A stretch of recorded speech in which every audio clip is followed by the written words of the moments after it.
You are listening to the African Campfire Stories podcast. The African Campfire Stories podcast is a podcast program that is dedicated to the telling of African history stories and events. Welcome.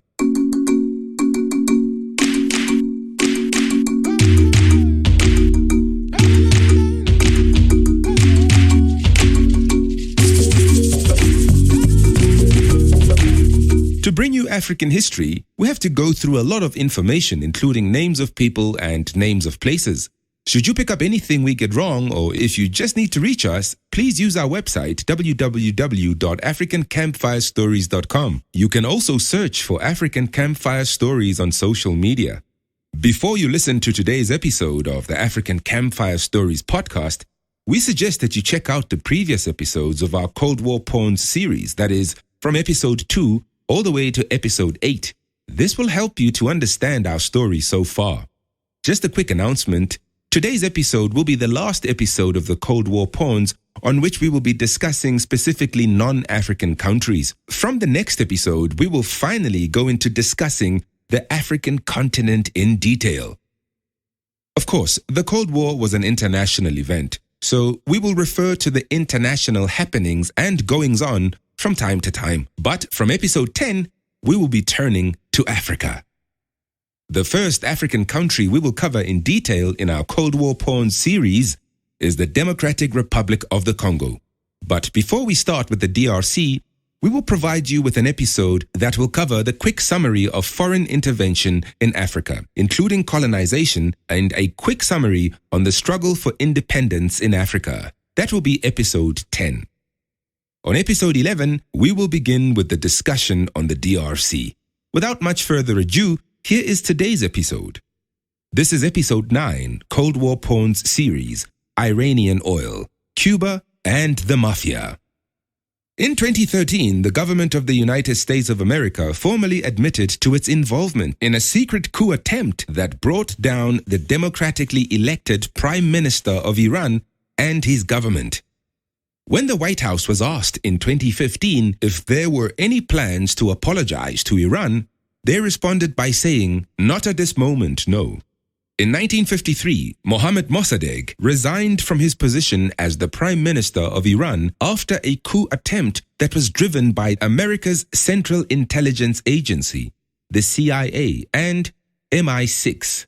MI6 is Britain's foreign intelligence agency, their version of the CIA. It doesn't look like the US government volunteered the release of this information. This information was released under the US Freedom of Information laws. That this secret Iranian coup took place in 1953 is an interesting occurrence. This is because the secret coup took place around the time in US politics when a US congressman named John Moss was spearheading a drive to make the US government more transparent. Congressman John Moss started this transparency drive after he had requested and been refused documents pertaining to the firing of thousands of U.S. government employees by the U.S. President Dwight Eisenhower.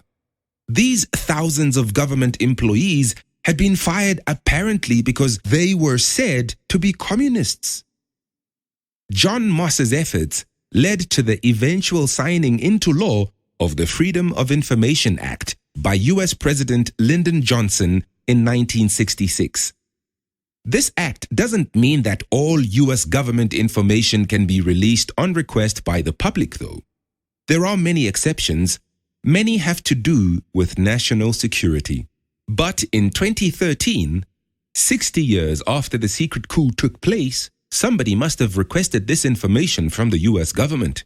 And under the U.S. Freedom of Information laws, details of the CIA's and MI6's involvement in the Iranian coup were released. The British government, the information revealed, had been kicking and screaming against the release of this information. Not that this information about the coup was a surprise to most people who know about the subject. The US and Britain's involvement have always been suspected. In fact, it is said to be cited as the main reason why Iran tends to be mistrustful of the West even to this day. Since this is a series about the Cold War, you won't be wrong to jump to the conclusion that this coup had a lot to do with the Cold War. And since this is the Middle East, how about some oil too? Back in episode 3, when we explained why a relatively thorough background of the Cold War will be required for our Cold War Pawns series, we also said that in cases where the Cold War interventions seemed to evince traces of colonization, we will say so. The Iranian case is a case of colonization mixed with Cold War concerns. You see, back in 1913, Britain had bought a majority stake in Iranian oil. Thus, the Anglo-Persian Oil Company was born. That company is known today as British Petroleum, or BP. Mohammad Mosaddegh, the Iranian prime minister elected in 1951, was not playing ball. This crazy guy Mosaddegh was doing all types of silly things for the Iranian people, like instituting social security for his people and implementing land reforms. To make things worse, he then nationalized the Iranian oil company. Why though? Well, it seems Mosaddegh had misbehaved by asking for the Anglo-Iranian oil company to provide his government with documents so that his government could audit the company. He was also trying to limit the company's control over Iranian oil reserves. This damned guy had to be stopped. But do not despair. MI6 was already on the case.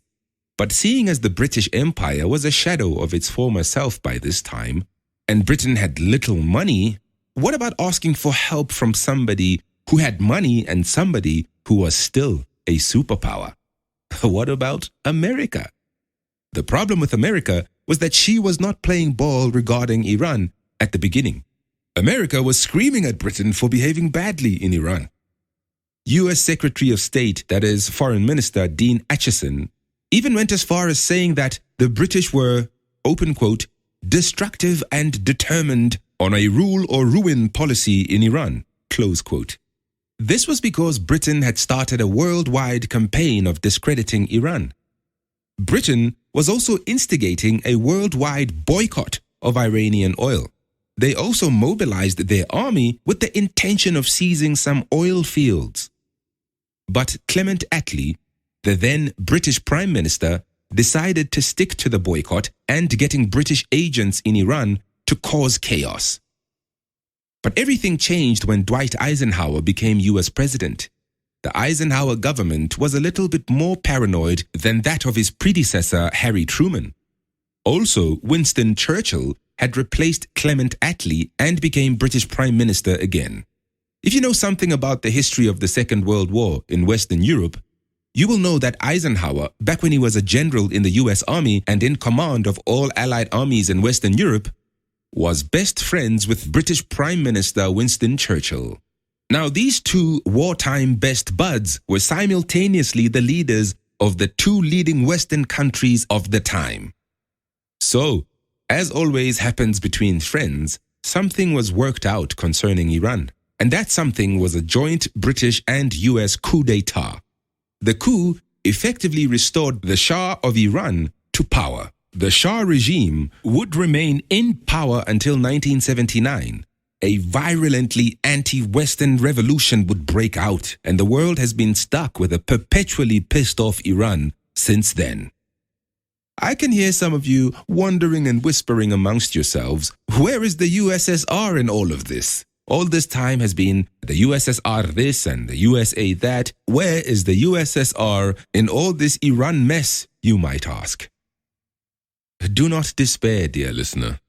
You dare not think that the Union of Soviet Socialist Republics would be completely absent from the Iranian shenanigans. This is the Cold War period we are covering, and you should know better by now. Some say that the only reason it was possible for the British government to eventually convince the Americans to go messing around in Iran was because the USSR themselves had been messing around there earlier on. Early in the Second World War, before the USA came into the war, Britain and the USSR invaded and occupied Iran together. This invasion took place in 1941.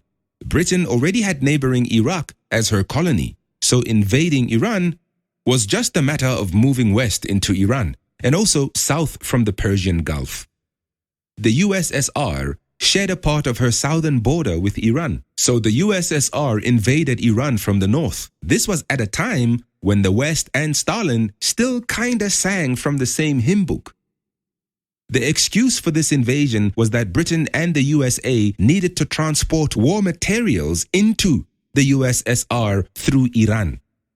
And to be fair to both the USSR and Britain, they really needed to have this route open for the transportation of British and American wartime aid to the USSR. The USSR was suffering under the boot of Adolf Hitler's armies at this time. Remember, in the previous episode, we mentioned that the USSR lost an estimated 24 million people in the Second World War. However, the USSR and Britain both agreed that they would both end their occupation and leave Iran within 6 months after the war was over. The Second World War ended in 1945. Soon after that, Britain kept to her promises and left Iran.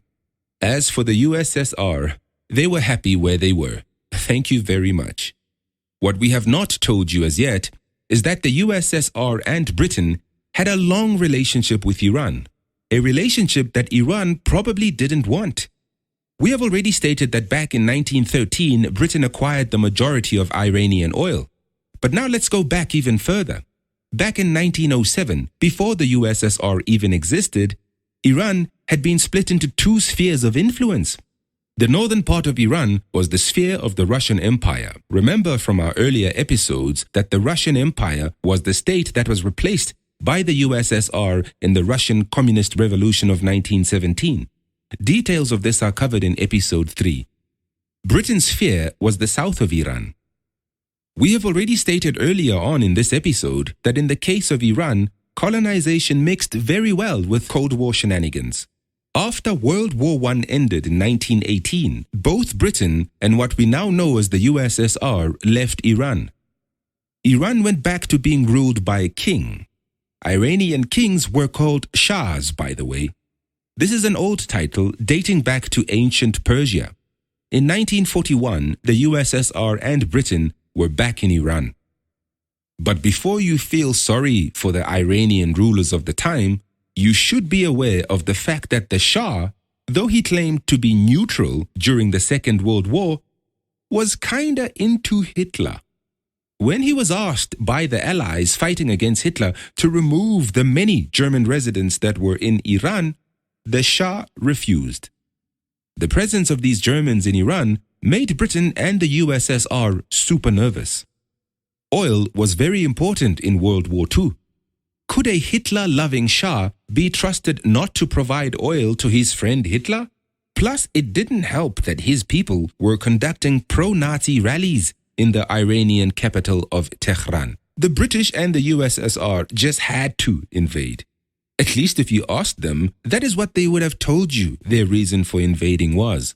But now the war was over, and the deadline for the USSR to depart had come and gone. What was Joseph Stalin plotting? Well, it turns out, during the USSR stay in Iran, Stalin had been involved in all types of naughty behavior. Stalin had been fomenting nothing less than a serious revolution in Iran.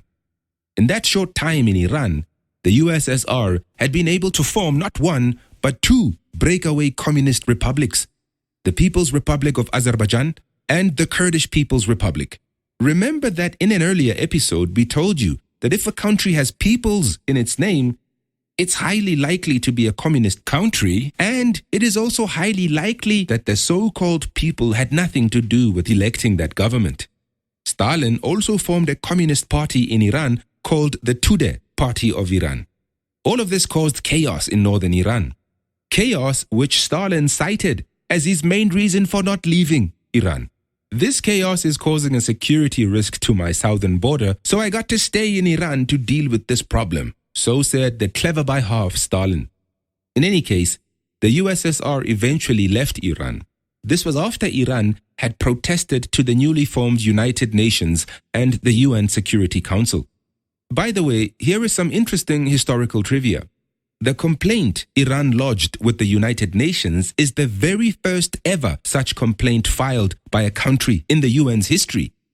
Iran was going to be the last country we talk about as far as providing you with the background of our Cold War porn series. It was going to be the last story we cover before launching directly into Africa. But then we remembered that Che Guevara shows up in the Democratic Republic of the Congo's story of the Cold War, and that Cuba also shows up in Angola's Cold War story. So that means before we leave you today, we have to cover Cuba, Che Guevara, and also Fidel Castro and the Mafia. Note that we're not going to give you a thorough lesson on Cuba, just the parts that are necessary for our Cold War pawns story. So here goes. In October 1965, an Argentinian man who had fought in the Cuban Revolution and in the Congo was executed by the Bolivian army, with the help of the USA and a German Nazi. The last part about the Nazi might not be true though. Like so much about this man, there are so many myths and legends that surround his reputation. After he was executed, the Argentinian man's hands were cut off to be used as proof of his death. This man is today a hero to many, but he's also seen by many others as a criminal who ordered the deaths of hundreds of people during the Cuban Revolution. Ernesto Che Guevara, along with Raúl Castro, had been one of Fidel Castro's primary collaborators in the Cuban Revolution.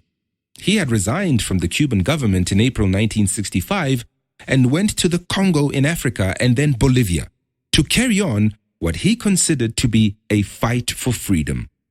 He had left a cushy government job in Cuba and went deep into the dangerous jungles of the Congo and Bolivia because he felt that his job in Cuba was done. Some people, though, believe that he resigned from the Cuban government because of failure to see eye to eye with his friend Fidel Castro. So, what job was it that he felt was done in Cuba? That job was the little matter of overthrowing the Cuban government and taking political and military power in the country, which at the time was led by a US-sponsored fellow named Fulgencio Batista. Under the US-backed Batista government, Cuba was a paradox. It was a heaven for major US corporations and also a paradise for the Mafia. The latter owned large casinos and lavish hotels in Cuba and prowled around as if they owned the place. Yet Cuba was one of the poorest countries on earth. If you don't want to believe what Castro and his revolutionaries were complaining about, listen to the following statement, open quote, "There is no country in the world where economic colonization, humiliation, and exploitation were worse than in Cuba. In part owing to my country's policies during the Batista regime. The accumulation of these mistakes has jeopardized all of Latin America." Close quote. This statement wasn't made by the US hating USSR, nor was it made by the US dissidents. It was John F. Kennedy who made that statement. We are using this statement from Kennedy because all of the American presidents who have been anti-Castro and anti-Cuba, none did more to topple Castro from power than Kennedy did. And because of the Bay of Pigs fiasco and the Cuban Missile Crisis that we will talk about today, he is probably the one US president most associated with Cuba. As the above quote from Kennedy shows, Cuba was a terrible place under the American-backed rule of Batista. Batista came to power in 1952 after he had conducted a military coup. He had been campaigning for Cuban leadership in an election, but he was trailing behind many other candidates. After he took power, the elections didn't matter any longer. Some months later, the Cuban Revolution began. The leader of this revolution was a young Fidel Castro. He was imprisoned in 1953 for his revolutionary activities. After a year, he came out of jail, and soon after that, he met another young man named Che Guevara. Together, they would conduct guerrilla warfare, until in 1959, they were able to overthrow Batista and they took power in Cuba. What happened at this point is contested. There are some who looked at Castro's new government as leaning towards communism from the start and thus being a puppet of the USSR. However, some people take the view that Castro slowly converted to communism and started moving towards the welcoming arms of the USSR gradually after taking power. Those people claim that Castro initially wanted to ally himself with the USA but was shunned.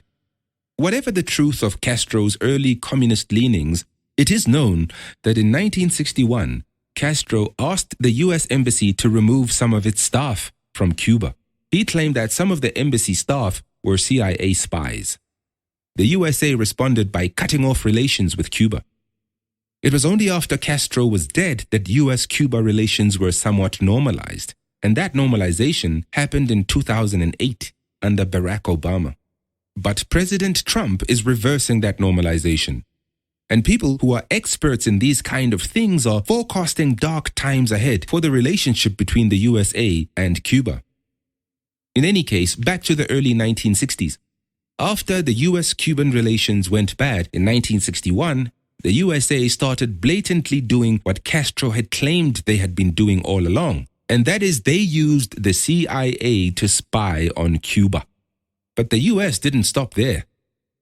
America also began funding and training what was called the Cuban exiles. The eventual purpose of these exiles was to go back to Cuba to topple the new Castro regime.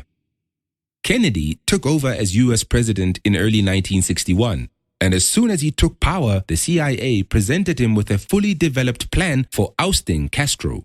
The CIA plan called for the use of the exiles. The plan was implemented in April 1961, and it was a spectacular failure. The event has come to be known to history as the Bay of Pigs, named after the place in Cuba where the exiles were landed. Of course, no one thinks that Cuba could beat America, or that America failed to defeat Cuba. The reason the plan didn't work is that Kennedy refused to openly provide military assistance to the exiles. He didn't just refuse the exiles, he also refused his own senior military advisors, and they were pissed. It wasn't Kennedy's goodness of conscience that made him refuse.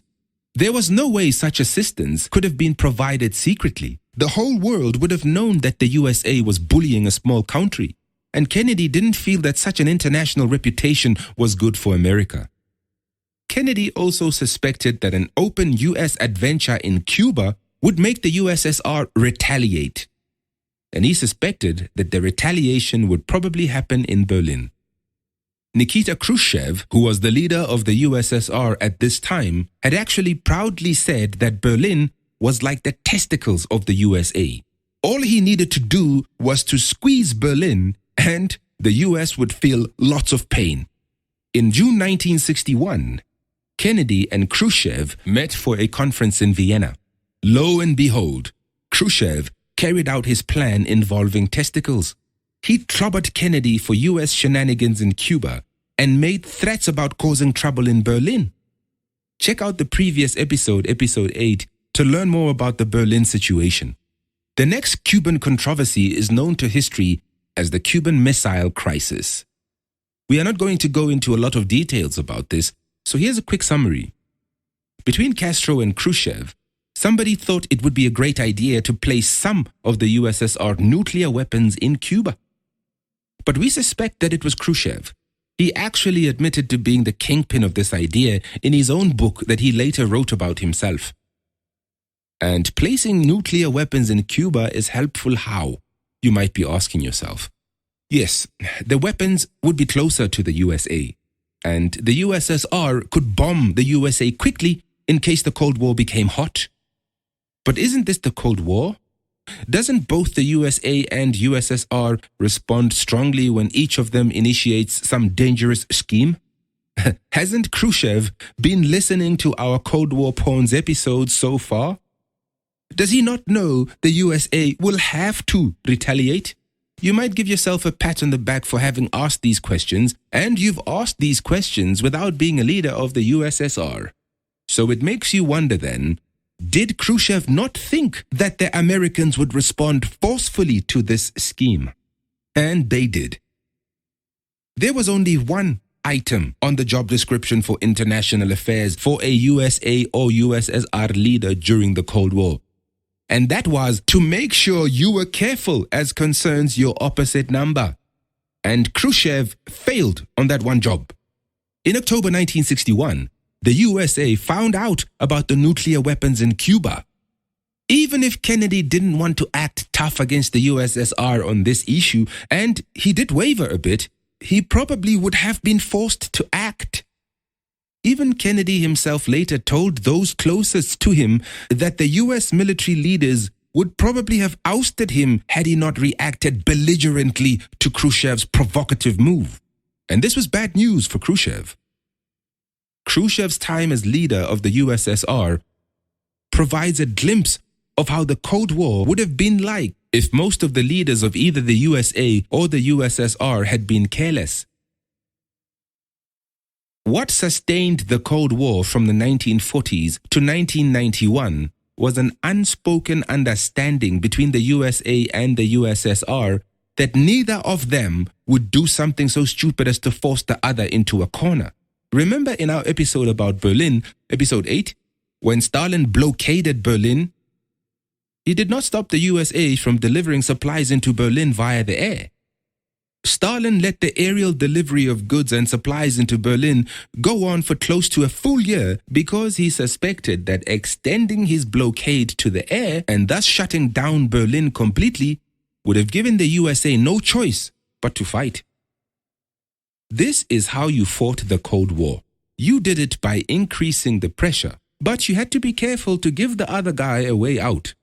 Khrushchev put the USA in a corner with this move. And unlike that old wily fox, Stalin, Khrushchev's scheme left no way out for Kennedy but aggression. And he paid for it by being humiliated in front of the whole world. USSR ships headed for Cuba were stopped in the middle of the seas and forced back to the USSR.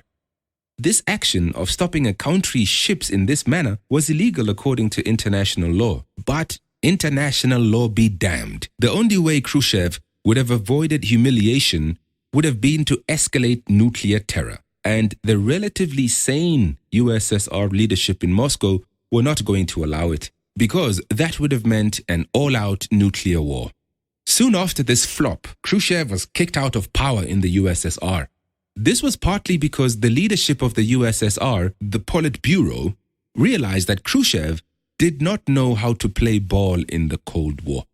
The Cold War wasn't supposed to be this warm, and Khrushchev had nearly made it very hot. One of the reasons that the Cold War remained cold for so many decades was because of the arrival of nuclear weapons into the art of war. No one knew how to have a limited nuclear war. To everyone in the leadership of both the USA and the USSR, it was apparent that once a nuclear war began, both countries would have to go all the way to mutual extinction. Only Fidel Castro wanted a nuclear war. This isn't just American propaganda about Castro. And there was a lot of anti-Castro propaganda from the USA, but not on this particular issue. In several interviews, Castro did say that he was disappointed that Khrushchev didn't go all the way. You can check out some of these interviews yourself. Some excerpts should be available somewhere on YouTube. He also later said this face-to-face to many American leaders. According to Robert McNamara, who was the U.S. Defense Secretary during the Cuban Missile Crisis, he bumped into Castro decades later in a conference in the early 90s. McNamara says Castro told him that he had told Khrushchev that he shouldn't back down. When McNamara very worriedly asked if Castro realized that that would have meant that half of America would have been wiped out and that most likely the whole of Cuba would have been sunk under the ocean, Castro replied by saying that yes, he had been ready for that kind of destruction. For all our sake, let's just hope that Castro's statement about wanting nuclear war were just an act for the world, just an act for him to retain a revolutionary reputation. But let's not forget that for a few days in October 1962, life as we know it today would have been drastically disturbed. Although Khrushchev was publicly humiliated, he, however, succeeded in getting America to remove its own nuclear weapons from Turkey, thus somewhat easing the U.S. nuclear stranglehold on the USSR. The problem for Khrushchev, though, is that Kennedy insisted that the Cuba-Turkey tit-for-tat not be made public. So the world never got to know at the time that Khrushchev's action was somewhat successful. Unfortunately, we are out of time. We have to stop here for today. We've reached the end of today's episode of our Cold War Pawns series. Catch us on the next episode as we finally turn towards the African continent.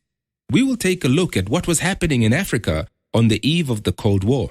We will look back at the time when overseas powers started venturing into Africa. We will talk about the Berlin Congress, where Africa was officially split between the different overseas powers for colonization purposes. We will be setting the ground for our discussion on the DRC. See you next time.